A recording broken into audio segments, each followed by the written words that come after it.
Stage Pass, Institute of Gaming. For more details, contact 7093965965965.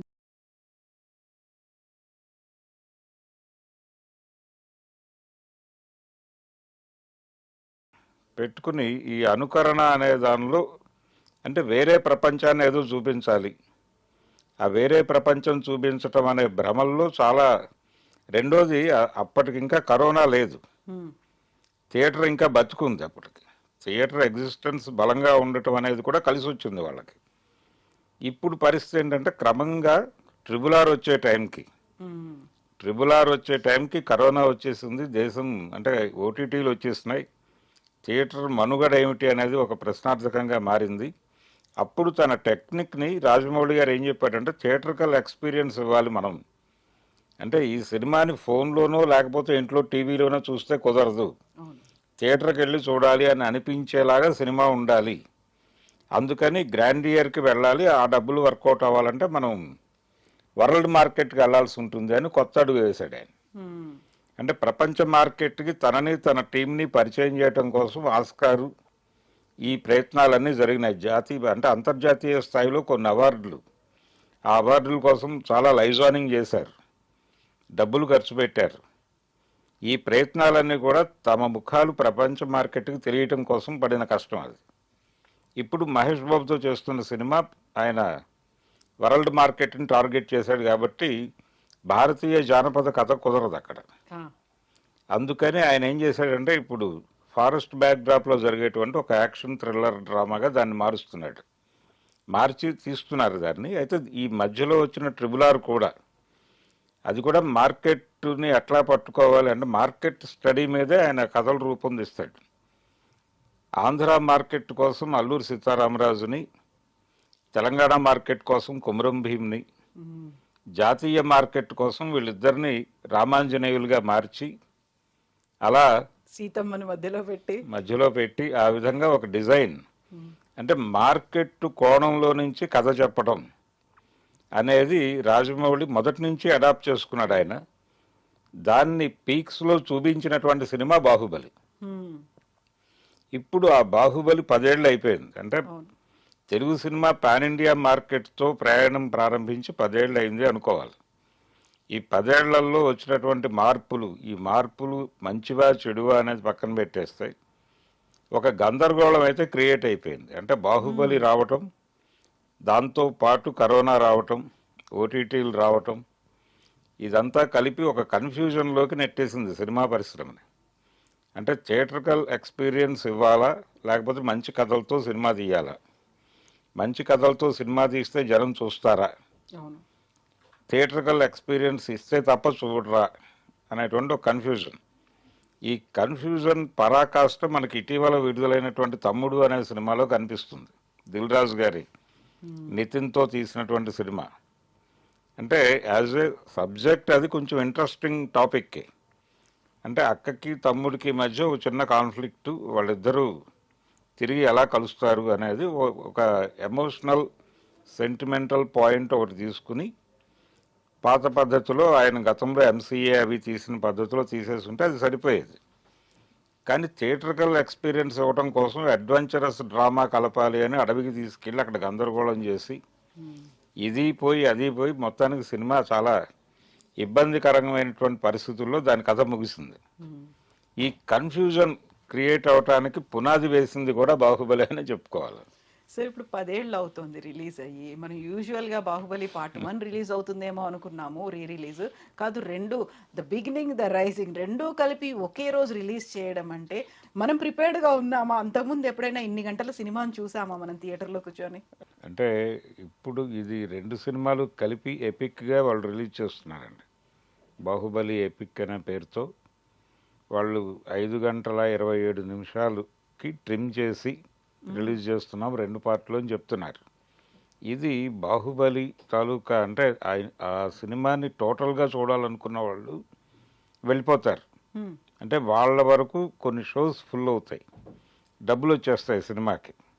కాబట్టి ఇది ఒక వ్యూహాత్మకంగా చేస్తున్నటువంటి పనే. రెండోది, ఇదేదో ఎక్కువ టైం అని మీరు ఫీల్ అవ్వద్దు, మీరు ఐపీఎల్ మ్యాచ్ చూస్తున్నారు కదా అని కూడా చెప్తున్నారు వాళ్ళు. ఐపీఎల్ అనుకుని వచ్చి థియేటర్కల్గా ఈ సినిమా చూసి వెళ్ళండి అని కూడా చెప్తున్నారు. అయితే మనకి చరిత్రలో 5 గంటల అంటే 5:30 గంటల సినిమాలు లేవు, కానీ 4 గంటల 20 నిమిషాలు 4 గంటల 15 నిమిషాలు ఆ సినిమాలు అయితే ఉన్నాయి మనకి తెలుగులో. దానవేరు సూరకర్ణ 4 గంటల 20 నిమిషాల సినిమా. అది డబుల్ ఇంటర్వల్ ఇచ్చేవాళ్ళు అప్పుడు, 2 ఇంటర్వల్ ఇచ్చి ఆ సినిమా నడిచేది.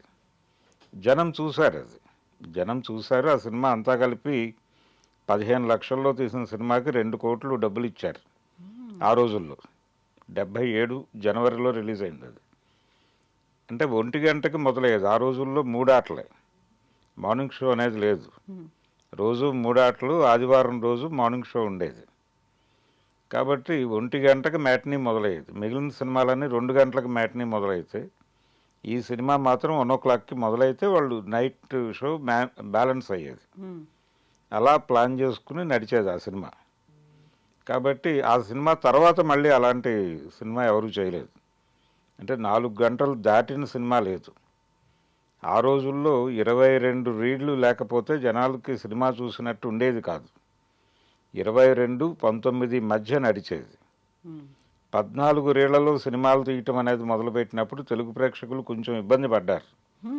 ఏమిటిది ఇంత చిన్న సినిమాలు అంటే, చాలా ముందే వదిలేసేవాళ్ళు. 6 గంటలకు వదిలేవాళ్ళు మ్యాట్ని.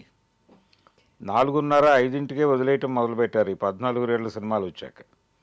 నాకు గుర్తున్నంత వరకు అందరూ దొంగలే అనే సినిమా, శోభన్ బాబు, లక్ష్మి యాక్ట్ చేశారు. వివి రాజేంద్ర ప్రసాద్ గారు డైరెక్టర్ ఆ సినిమాకి, వెంకటరత్నం గారు ప్రొడ్యూసర్. అది హిందీ నుంచి రీమేక్ చేశారు. హిందీలో కూడా చిన్న సినిమానే అది తెలుగులో కూడా అలాగే చేశారు దాన్ని. దాంతో 14 రీళ్లలో సినిమా అయిపోతుంది. ఏంటి ఇలా మరి ఇంత ఎర్లీగా వదిలేస్తున్నారు అని జనాలు అనుకున్న సందర్భం అది. అంటే ఇచ్చిన డబ్బులకి పూర్తి సంతృప్తి కలగలేదు అనేటువంటి ఒక న్యాయం జరగలేదు అని. అలా ఎన్టీ రామారావు లాగానే హిందీలో రాజ్ కపూర్ కూడా ఇలాంటి సుదీర్ఘమైన సినిమాలు తీసేవాడు. మేరా నామ్ జోకర్ కూడా 4:30 గంటల సినిమా అది కూడా డబుల్ ఇంటర్వల్ సినిమా. అయితే దాన్ని తర్వాత ఆయన రిలీజ్ అయిన తర్వాత 10 days or 15 days తర్వాత ట్రిమ్ చేసి 4 గంటల 5 నిమిషాలకు కుదించారు దాన్ని. దాంతో ఇప్పటి వరకు భారతదేశంలో అతి పొడవైన సినిమా దానవేరు సూరకర్ణ. ఇంకెవరు బీట్ చేయలేదు. ఇప్పుడు దాన్ని బాహుబలితో బీట్ చేసేటువంటి ప్రయత్నం చేస్తున్నారు వీళ్ళు. ఇది కూడా ఇంకో రికార్డ్. ఇది కూడా ఒక రికార్డుగా నిలబడిపోతుంది. కాబట్టి ఎన్టీఆర్ రికార్డుని, అంటే 77లో ఆయన చేసినటువంటి రికార్డుని వీళ్ళు బ్రేక్ చేయబోతున్నారు ఇప్పుడు ఇన్ని సంవత్సరాల తర్వాత.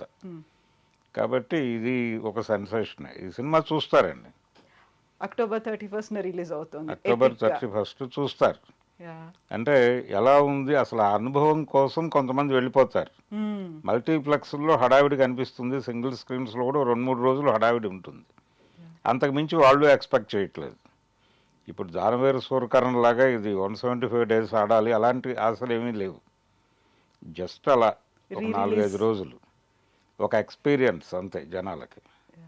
సో ఒకవేళ ఇదే కంటిన్యూ అయితే సీక్వెల్ గా వచ్చినవన్నీ కూడా వరుసగా పెట్టేసి అదాగే చూపించడం మొదలవుతుంది ఇంకా. అవును, అంటే సీక్వెల్ అనే దానికి కూడా నిజానికి బాహుబలే. అప్పుడు అంతకు ముందు ఆ టైంలో చర్చ జరిగింది. సీక్వెల్ గా వచ్చిన సినిమాలేవి సక్సెస్ అవ్వలేదు అప్పటిదాకా, ఇంక్లూడింగ్ రామ్ గోపాల్ వర్మ గారి రక్త చరిత్ర కూడా. 1-2 వచ్చింది కానీ 1 ఆడింది కానీ 2 నిలబడలేదు. అంటే 2 భాగాలు నిలబడవు అనేటువంటి ఒక సెంటిమెంట్ని కూడా బ్రేక్ చేసింది సినిమా బాహుబలి. బ్రేక్ చేసి అక్కడి నుంచి 2 ఉండి తీరాలి అంటే మార్కెట్ వీళ్ళు పెట్టినటువంటి డబ్బులు వర్కౌట్ అవ్వాలంటే ఖచ్చితంగా 2 భాగాలు ఉండాలి అనేది ఒక ప్రత్యేకత.